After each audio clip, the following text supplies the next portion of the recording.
Welcome to Transforming the Trades, the podcast where we empower you to take charge and innovate your business. Whether you're a plumber, electrician, or any other trade professional, this show is designed to give you the tools and strategies you need to succeed. Sit back, grab a cup of coffee, and get ready to take your business to the next level with Transforming the Trades. So, Bryan, thanks for joining us today. It is our official kickoff of our podcast, Transforming the Trades. And I'd like to ask you to tell us who you are, tell us about your company, talk about Jeffrey a little bit. Absolutely. So, yeah, it would be hard not to talk about Jeffrey. Jeffrey and I have been business partners since I'm 25 years old and I'm not 26. So it's been a long time, more than half a year.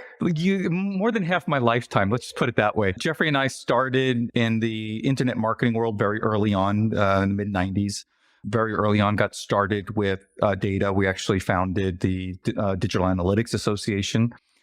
And over the last few years, we've been being pulled more and more into the trades. And we've written about them in a couple of our books. We realized that there was a major need and something that drove us back then, which was, even big retailers didn't have the skills, the knowledge, the people to leverage the data that was coming in. And even back then, it's nowhere near the volume that we're seeing today. And I love that you're talking about transforming the trade, because a lot of what's transforming it is this digital revolution, and we're seeing it everywhere. And we realized that there was a real need for people not just to have pretty dashboards and stuff like that. And those are all great because they help you kind of just manage the business, the day-to-day in the business kind of stuff. But the business owners we were talking to, the same way they get legal advice from lawyers and they get great accountants, hopefully, who can help them, once they have their books all set up, giving them that financial advice to grow their company. And that's what we want to do. We want businesses to be able to step on the pedal, grow their business, but leverage that data in an intelligent way. And so we've built a platform that with our CTO, John Cordovan-Tivadar, who literally built stuff for NASA for the Hubble telescope. That works. I will give you that caveat. That works. And we have all this kind of machine learning and AI and all kinds of fancy stuff, data science stuff on the back that makes it easy for us to analyze everything that ServiceTitan is giving you. And there's a ton of data in there. And then present it to you in a very simple way so you know exactly where to focus on.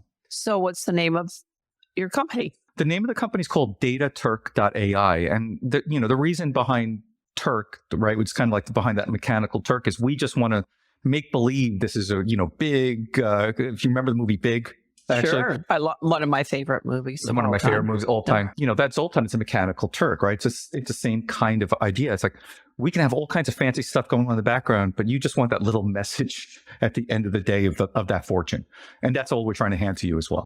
So what I believe is that in especially the last probably 7 to 8 years, we've accumulated this wealth, and it is wealth, of data. And where we're at is that we don't know what to do with it. Yeah, back in the early days, I had friends that were talking about how data is like the new oil. Okay, and it is in some ways, but it also has more complications than oil. Oil can be refined. Well, the same thing with data, right? It's garbage in, garbage out. If you have bad data coming into the system, you're going to have bad results coming out of it. You need to really fully understand how different pieces of that data impact your business. And unfortunately, look, a lot of the trade owners are very, very busy. They are focused in on their expertise, which is the trade, not necessarily being business guys. And they need somebody to give them that expert advice saying, hold on, I know you think that call center is doing amazing. And that's because, all your dispatchers are kind of putting in whatever they want.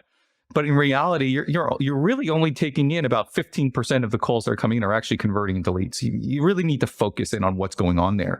And by doing that, we've been able to help companies like Elmer or Zubiate from Elmer's Home Services. We took them from a little over $2 million a month to over $5 million a month, just in about a year's period. So there's a lot of money being left on the table, that value that's not being tapped in because they're not looking at the data appropriately. So I think about transforming the trades, and the transformation is understanding the data. Understanding it is only part of the equation. The other part of it is, how do I implement? How do I execute? How do I change? Where do I go? Who helps me? Those are the things that keep me up at night. I understand that. So in our book that we wrote, what was it? I think it's 2020 when we wrote Be Like Amazon. And we talked about Amazon's 4 pillars of success. Okay. And it's interesting because Jeff Bezos not only applied it to Amazon, he applied it to obviously web services. He applied it to when he bought the Washington Post. There's a great article in NPR where they talked about how Washington Post all of a sudden started growing. And it came back down to the same 4 principles. So number one, you got to stay ahead of your customers. Okay. It's about customer centricity. It's about innovating on behalf of your customers, understanding where the friction points are, because whenever there's friction, there's opportunity. So if you can identify that, you're going to be very successful long term. It's about having a culture of execution, of being able to get stuff done. And that's the hard part, right? Because we get so caught up in being busy that we forget what's the urgent sometimes. And that's where we come in. But if that light comes on in your car, you're going to go take care of it. Gotta go fix it. Right. Yeah. And then lastly, it's a culture of optimization. It's, hey, yeah, we're going to move fast. We're going to break some things, and that's okay. Can we learn from them and then improve it around the next time? Again, when we come back to that flywheel of coming back to the customers, coming back to the metrics, coming back to the execution, to the innovation. So I have to ask you about customers and where we're at and where we should be in the next 3 to 5 years. What is the data telling us? It's interesting. This morning's keynote mentioned something that we've been telling people for the longest time. And, if you've been watching the digital transformation of the world like we have for the last almost 30 years at this point, you start understanding that the slowest that transformation is actually occurring is what's happening right now. And it just keeps accelerating. It's kind of like that big boulder coming down with snow from the hill and just getting ready to crash on you. And you have a choice. You can either figure out how to keep being ahead of it, or it's going to roll you over.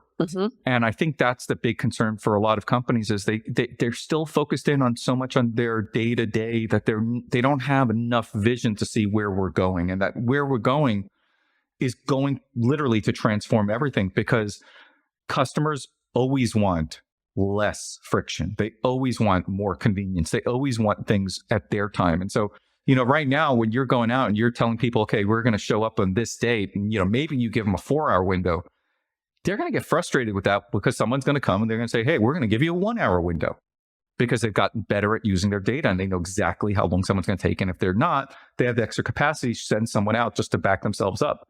And that's what's going to transform it. They're going to come to a level of expectation the same way Amazon did with retail, right? It's transformed the way we want everything in life. Well, you bring up this transformation and being better at determining some of your metrics and how to handle those metrics. We have the call center side of the business. And one of the behaviors that we see from every client, large, small, in between, is that there's no real targeted leads coming in. It's still all the same. It's very homogeneous. There's not a rhyme or reason to it. And you might go, well, that's silly. That's not necessarily a predictable thing. That might be true, but what I market for might be very predictable. Well, it's why we're having a lot of people talk about the value of memberships, right? Because if you can get to a certain point and just have a certain number of members, you're covered and you can plan that capacity. And I know I had this conversation with my mentor, Roy Williams, right, the Wizard of Ads. And he was talking about Dewey Jenkins. And he said, this is the number. This is the number I need to get to. And he's got 500 trucks sitting around waiting to service that many members. And it's like, that makes a predictable business, right? Because that membership is going to be there. The question is, can you figure out how to make it affordable for them? How to bring the value to them? How to keep them all serviced? How not to keep them all waiting? Because as soon as you keep them all waiting, they're no longer members. Well, and again, my experience is that memberships aren't necessarily memberships. Fair enough. So they're a placeholder for when they need to fill the board, or they've got a need to handle the slow season. And, I'm a big advocate that a member is a member and you need to treat them like a member. And that means that you have 5 to 7 touch points with that member a year. Does it have to be a roll of the tires? No, but a nice phone call might be really good. So let's put this in Amazon perspectives. A Prime member, okay? A Prime member converts 22 times more frequently than a non-Prime member. They also spend, I forgot how many more thousands of dollars a year with Amazon because they have Prime. They've created an environment around what matters to customers, getting it quickly, having that selection, having a good price point, not even necessarily the best price point, right? They're not even shopping anymore because they know, hey, if there's a problem, they're going to take care of it. Those are Amazon's 4 brand pillars, right? That if they take care of those things, they're going to take care of the customers. And they've got tens of millions of Prime members, people getting boxes every single day. So coming back to Jeffrey, it's like, he looks like a small little Amazon warehouse. If you come to the front of his house, there's just boxes sitting there. My daughter's crazy. Yeah, it's crazy. But that's the benefit of having that membership, right? It's predictable revenue, knowing what they're doing, even if they're ordering different things. But because they've got that membership, they know they've got that insider, they've got their guy.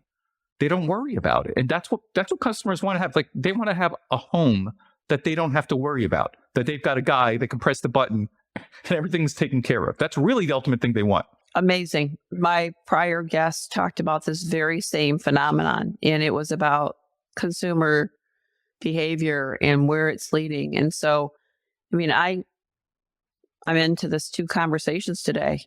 There's a common theme. Yeah. So who's really transforming the trades? The consumer. Always. Consumer always transforms truly any business. Correct. And it's partially, it's the consumer for sure that drives the pull towards it, but it's an innovation usually outside of your arena. So like the one click, to order your Uber came because everybody got so comfortable with one click on Amazon, right? And they just wanted that extra convenience. So it doesn't have to be somebody in your business. So you should be looking and say, hey, what's really popular right now? Well, why is TikTok growing and grabbing so much of people's attention? If I want to understand how to grab attention, I need to look there. And so it's not your competitors. It's never your competitors. That's kind of like looking behind you. Okay. Because they're busy chasing you. like that's a silly game to play. It's looking to see where consumer behavior is everywhere and who's changing it right now in our industry. Right. Or in any industry. So then you use the example of Amazon, and of course, being in the trades, they have a limited scope of services and products that they offer. Yep. Do they need to reconsider that product and service group, or do they have enough? No, I think from my outside perspective on them, I believe they decided, especially as COVID hit, to just slow it down a little bit, to focus in on what was actually more profitable instead of some more of the different innovations. We know they want to own the home. Like, they service all the products for the home. They want to own the home. So they want the people who are going to take care of it as well. I think it's going to be a big push for them. The same way we saw the announcement today where, you're going to be able to use ServiceTitan to complete bookings on Google. I think you're going to see the same thing with Amazon in not a very distant future. Okay. So if our audience wants to learn more about Dataturk and more about the one-click approach, how do they contact you? Well, I'm pretty easy to find. You can just Google Brian Eisenberg and I'll show up pretty much everywhere. LinkedIn, Twitter, Facebook, you name it. Amazon, obviously, I've written a number of best-selling books on there as well. And Dataturk.com, Dataturk.ai. And there's also a link there for a free ebook that we put together called The 21 Secrets of Top-Performing Home Service Companies, which we've teamed together with a bunch of our own mentors and people in the industry to come up with some very practical tips that I think will help them with their business and the way they approach it. So tell me one last thing, Brian. Do we have a use case from Dataturk on using this dashboard, telling me where I should be sticking my nose in? Do you have a use case that we can reference? And can we share that? Yeah, we've got a few of them, but one of the ones that we're exceptionally proud of is Elmer Zubiate from Elmer's Home Services. When we started working with him about a year ago, he was doing about $2 million a month in revenue. Now he's over $5 million a month. And and just expanding like crazy. Just opened up not only in San Antonio, but he's also in Dallas. And so, he'll tell you he's distractible. I think that's a nice way he put it. He's busy putting out fires everywhere. He's not a data guy, doesn't want to be a data guy. And just by, listening to our analysis and kind of pointing him in the right directions, he's been able to find all that hidden value in his company. He didn't have to focus in on bringing more leads. There are enough leads there, just taking care of the business he already has and growing his company. Well, thank you for your time. I appreciate it. It's been a pleasure. Look forward to seeing how we help transform the industry. You're going to come back. Yes.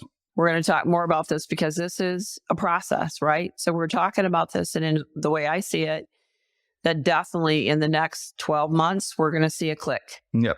In 18 months, we're going to see another click. Yep. And so I'm anxious to hear more about what you all have to say. I appreciate your time. Thank you so much. And hopefully next time Jeffrey can join us as well. I want Jeffrey to join us. Absolutely. Yeah. Okay. Absolutely. Thank you. Thank you. Uh-huh.